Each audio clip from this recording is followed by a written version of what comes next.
अस्सलाम वालेकुम students. Numerical problem number 2.4 हमारे पास मौजूद है, जिसकी स्टेटमेंट मैं पढ़ रहा हूँ। Two particles are located at a position vector r1। दो पार्टिकल्स हैं जिनमें से आप लोगों के पास एक पार्टिकल की जो पोजीशन वेक्टर है वो आप लोगों के पास r1 है, जिसकी वैल्यू बताएगी आप लोगों के पास। और दूसरा आप लोगों के पास पार्टिकल, उसकी पोजीशन वेक्टर आप लोगों के पास ये आप लोगों के पास।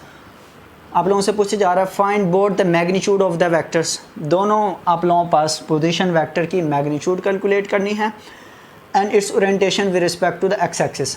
और एक्स एक्सिस के साथ इन पोजीशन वेक्टर्स की आप लोगों के पास डायरेक्शन या ओरिएंटेशन क्या है वो पूछी जा रही है आप लोगों के पास। तो सबसे पहले हम देख लेते हैं कि आप लोगों के पास कैलकुलेट क्या करना है, r2 माइनस r1 जो कि आप लोगों के पास मैग्नीट्यूड है पोजीशन वेक्टर्स की। अब हमें पता है कि जो आप लोगों के पास वेक्टर r होता है वो इक्वल होता है आप लोगों के पास position vector r2 minus position vector r1।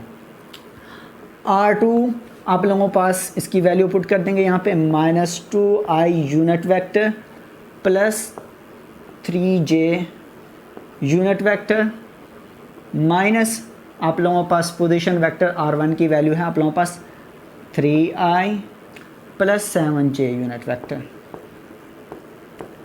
अब इस माइनस के साइन को अंदर मल्टीप्लाई कर देंगे, -2i unit vector plus 3j unit vector minus 3i unit vector minus 7j unit vector.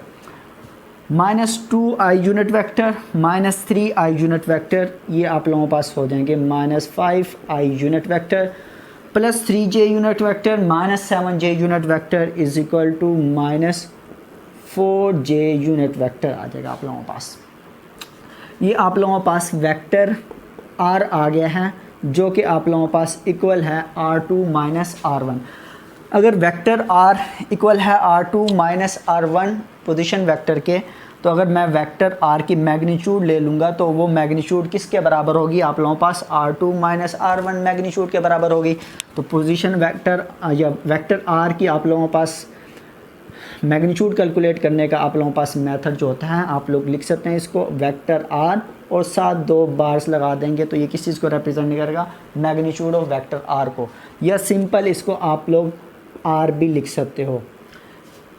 अब इसको कैलकुलेट करने का आप लोगों के पास जो फार्मूला है वो आप लोगों के पास i यूनिट वेक्टर से पहले जो मैग्नीट्यूड है और j यूनिट वेक्टर से पहले जो मैग्नीट्यूड है, इनका स्क्वायर लेकर सम कर देना है और ऊपर अंडर रूट आ जाएगा। तो आप लोगों के पास सबसे पहले मैं ऊपर अंडर रूट लगा देता हूँ। उसके बाद i यूनिट वेक्टर से पहले जो मैग्नीट्यूड है उसका स्क्वायर ले लेते हैं जो कि आप लोगों के पास -5 का स्क्वायर आ जाएगा, प्लस आप लोगों के पास j यूनिट वेक्टर से पहले जो मैग्नीट्यूड है उसका स्क्वायर जो कि -4 है। जब इनका स्क्वायर हम लेंगे तो आप लोगों के पास आंसर आएगा 25 प्लस 16। इनको अगर ऐड करें तो आप लोगों के पास आंसर आता है 41 अंडर रूट। अंडर रूट को आप लोग ख़त्म करें तो आप लोगों के पास आंसर आएगा 6.4। तो आप लोगों के पास वेक्टर r की जो मैग्नीट्यूड है वो किसके बराबर आ गई है, आप लोगों के पास 6.4। और आपको पता है जो वेक्टर r की मैग्नीट्यूड है वही आप लोगों के पास r2 माइनस r1 की मैग्नीट्यूड है। तो फर्स्ट प्रॉब्लम तो आप लोगों का सोल्व हो गया मैग्नीट्यूड कैलकुलेट के लिए। दूसरा आप लोगों ने थीटा एंगल निकालना है with respect to X axis. अब यहाँ पे आप लोगों के पास r वेक्टर आया था, अब इस दोनों में देखें x और y की वैल्यूज़ देखें, दोनों नेगेटिव आ रही हैं।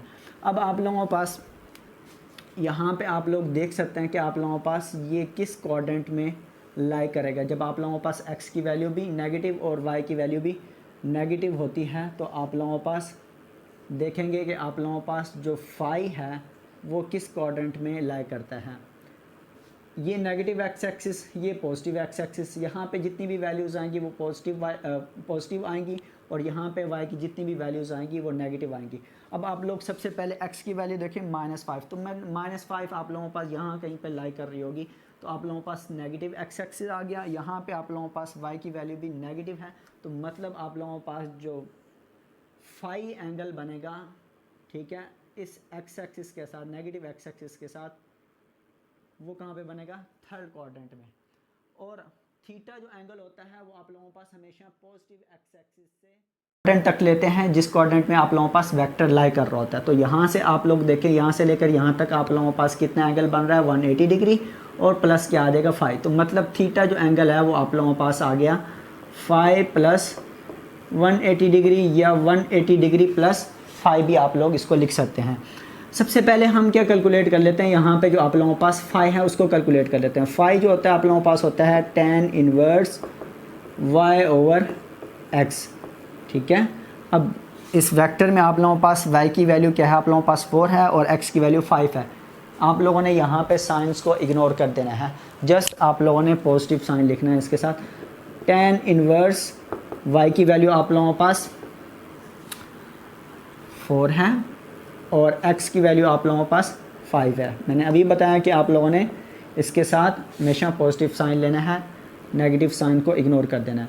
तो tan इनवर्स 4/4 5 को जब हम सॉल्व करते हैं तो आप लोगों के पास एंगल बनता है 41 डिग्री। तो फाई आप लोगों के पास आ गया 41 डिग्री। अब फाई की वैल्यू आप लोग क्या करेंगे, यहाँ पे पुट कर देंगे तो आप लोगों के पास क्या आ जाएगा, ओरिएंटेशन थीटा आ जाएगी। फाई आप लोगों के पास 41 डिग्री प्लस आप लोगों के पास 180 डिग्री को ऐड करेंगे तो आप लोगों के पास आंसर आ जाएगा 219 डिग्री अप्रोक्सीमेट। ठीक है, तो ये आप लोगों के पास एंगल थीटा आ गया।